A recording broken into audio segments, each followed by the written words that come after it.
देश में उर्दू भाषा को बैन करने को लेकर एक बार फिर से जोरों शोरों से आवाज उठ रही है। 11 साल पहले धर्म योद्धा सुरेश चौहान जी ने सरकारी कामकाजों से उर्दू शब्द को हटाने की मांग की थी और उसका बड़ा असर राजस्थान में देखने को मिला। जी हां, राजस्थान सरकार के गृह राज्य मंत्री जवाहर सिंह ने प्रदेश के पुलिस डिपार्टमेंट के कामकाज से उर्दू को और फारसी शब्दों को हटाने और उनकी जगह हिंदी शब्दों का प्रयोग करने का आदेश दिया था। सुदर्शन न्यूज की तरह मंत्री जवाहर सिंह हिंदी को उर्दू और फारसी के मुकाबले सरल और आसानी से समझी जा सकने वाली भाषा बता रहे हैं।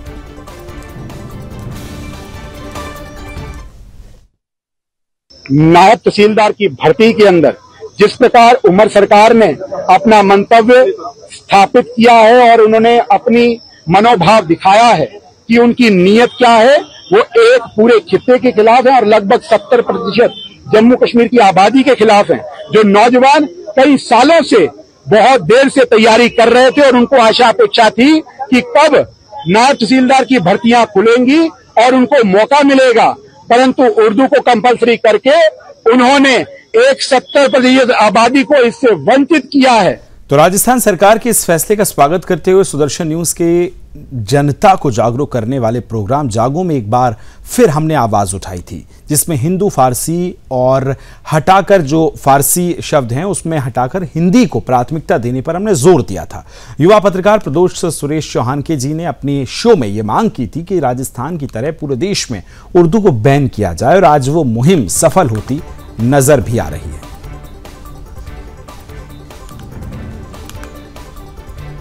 कश्मीर की जो रिक्रूटमेंट अभी एडवर्टीज हुई है, जिसमें 75 पोस्ट्स एनटी की रिफ्लेक्ट की गई है उस एडवर्टीजमेंट नोटिस में, उसमें एक बार लगाया गया है कि he should be Urdu knowing compulsory, जो बिल्कुल जायज नहीं है। कि जो पुलिस की कार्यविधि में रोजाना के जो कार्य करने की प्रक्रिया है उसमें उर्दू और फारसी शब्दों का उपयोग होता है। चूंकि अब भारत में, और मैं यूं कहूं राजस्थान में जितने भी बच्चे पढ़ लिख रहे हैं, कंपटीशन की तैयारी कर रहे हैं, उनमें अधिकतर उर्दू भाषा ना तो उनके तृतीय भाषा के रूप में वो लेते हैं, ना कंपटीशन का कोई अंग है। हाँ, हो सकते हैं 1-8% लोग होंगे, लेकिन आम नौजवान उर्दू भाषा नहीं लेता है। तो जब वो कंपटीशन में सेलेक्ट होकर के सब इंस्पेक्टर बनते हैं, डिप्टी बनते हैं, एसपी बनते हैं, तो कई शब्दों की अर्थ का अनर्थ उनके दिमाग में समझ में नहीं आता, फिर कोई एक सलाहकार रखना पड़ता है, उससे समझना पड़ता है, तो उनकी ऊर्जा। तो आपने देखा कि किस तरह से सुदर्शन न्यूज न सिर्फ खबरों को दिखाता है बल्कि उन जन सरोकार की खबरों को हम पहुंचाते हैं आप तक, जो आपके लिए जरूरी भी हैं। इसी खबर को विस्तार देंगी मेरी सहयोगी रुचि, मेरे साथ न्यूज रूम से जुड़ गई हैं। रुचि, ये बताइए, हमारी खबर हमने पहले दिखाई इस मुहिम को चालू करने को लेकर, अब उसका असर हुआ है, किस तरह यह असर हुआ, क्या इस खबर पर विस्तार है आपके पास? देखिए विकास, सबसे पहले तो ये आपके लिए, मेरे लिए, पूरे सुदर्शन परिवार के लिए एक खुशी का गर्व है। जिस तरीके से हमने 11 साल पहले हमारे धर्म योद्धा डॉक्टर सुरेश चौहान जी ने 11 साल पहले इस मुद्दे को उठाया था और 11 साल बाद राजस्थान में इसका असर देखने को मिला है। और जिस तरीके से राजस्थान में पुलिस कामकाजों में उर्दू भाषा को बैन करके हिंदी भाषा को ज़्यादा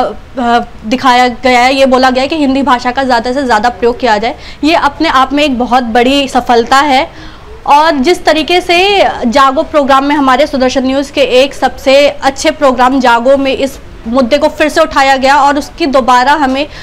देखने को मिली, उसका इम्पैक्ट देखने को मिला है हमें जम्मू कश्मीर में। जिस तरीके से नायब तहसीलदार की परीक्षा में उर्दू के पेपर को रद्द करने की मांग हो रही है, तमाम हिंदू संगठन जिस तरीके से जुड़ चुके हैं इस मुहिम में, और वो पोस्टर बैनर लेकर सिर्फ एक ही मांग कर रहे हैं कि हिंदू पेपर को बैन किया जाए, उर्दू पेपर को बैन किया जाए और उर्दू की कोई जगह नहीं है। तो कहीं ना कहीं ये सुदर्शन न्यूज़ की एक मुहिम जो 11 साल पहले शुरू हुई थी और अब वो मुहिम 11 साल बाद असर ला रही है, ये एक बहुत बड़ी और बहुत उपलब्धि है अपने आप में। वाकई निश्चित तौर पर, और अलग अलग अब इसकी जो मांग उठ रही है। रुचि, ये बताइए राजस्थान के बाद कहां ये मांग उठी है उर्दू को बैन करने में, सरकारी कामकाजों में उसका प्रयोग पूर्णतः रोकने को लेकर, और कहीं से भी खबरें आ रही हैं?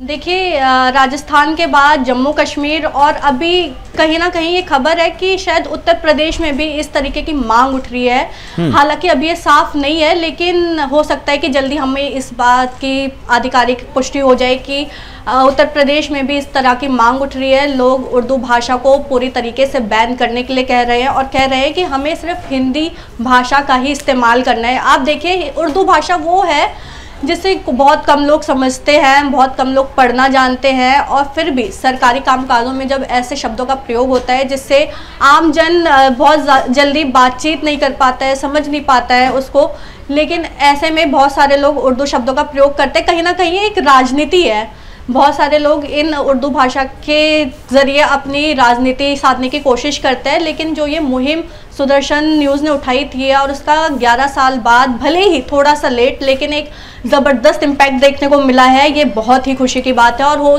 आने वाले दिनों में सिर्फ उत्तर प्रदेश, जम्मू कश्मीर और राजस्थान नहीं, पूरे देश में इस तरीके की मांग उठेगी और उर्दू को पूर्ण तरीके से बैन किया जाएगा। निश्चित तौर पर रुचि, थैंक यू सो मच तमाम जानकारी साझा करने के लिए।